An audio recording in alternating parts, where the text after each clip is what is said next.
Hi everyone, and welcome back to the CADFX channel. Have you ever found yourself working with an AutoCAD block but only needed a small part of it?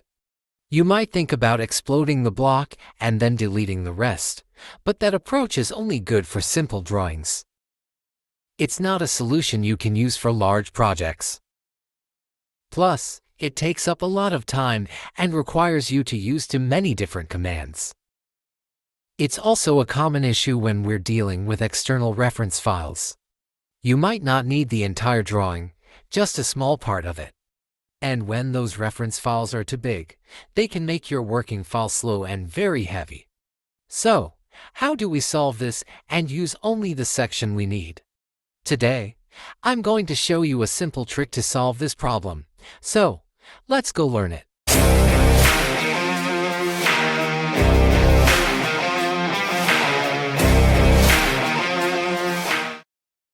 This is an AutoCAD drawing with topographic details from a surveyor, saved here as a block.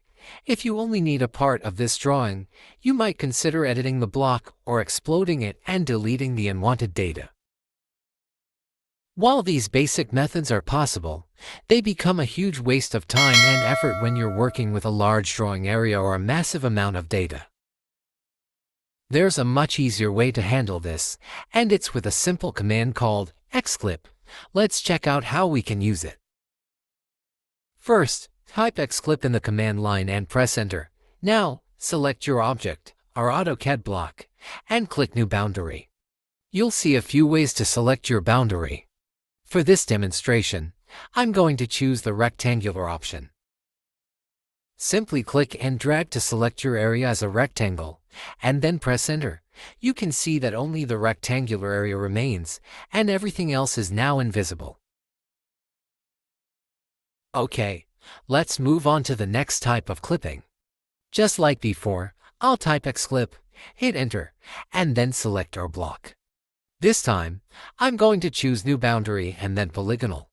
Now, I can use my mouse to click around the screen to create a custom boundary area. When I'm finished, I'll hit Enter. See that? Only the objects within our custom boundary are left, and everything else has disappeared. Okay, next I'll demonstrate the final clipping method.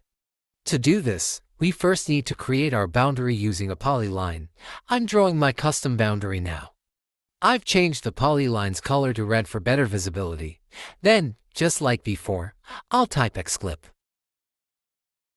After selecting my block, I'll click New Boundary, and then select Polyline. I'll choose my newly created polyline as the boundary. As you can see, all objects within our polyline boundary remain, and everything else has vanished. I want to show you another useful feature. If you need to select the inverse of your current selection, there's an option for that. After clicking New Boundary, navigate to the last option in the menu, Invert Clip. Then, click Select Polyline and choose our polyline. You'll see that our boundary area is now empty, and only the objects beyond our boundary are visible. What if you need to see the objects you clipped out without having to delete your boundary? There's an easy way to do that. Just type Xclip and press Enter. You'll see an option to turn the clip on or off. If you choose off, all those invisible objects will appear again. And if you want to turn the clipping back on, you can simply select the On option in the same menu. And next, if you want to completely remove this boundary, you can do it using the Xclip command. After selecting your block, choose the Delete option in the menu. This will remove your boundary entirely. Alright, let's see how these same principles apply to an external reference file. I've brought in the same topographic drawing, but this time, it's linked as an external reference. I also went ahead and copied our red polyline from the last drawing and pasted it here. The great news is that you can use all the same Xclip commands and methods here. I won't walk through every single step again, but you can see that the entire process works perfectly on external reference drawings as well. And that's how you do it. Now, you can easily use just a portion of a block or an external reference file without having to deal with an overly heavy drawing. By mastering the Xclip command and its simple options like creating rectangular or polygonal boundaries, inverting the clip, and turning it on and off, you have a fast and efficient way to handle even the largest projects. This is a skill that will save you a ton of time and make your workflow much smoother.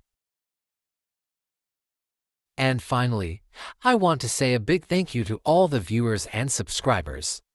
If you found this video helpful, please like it and share it with a friend.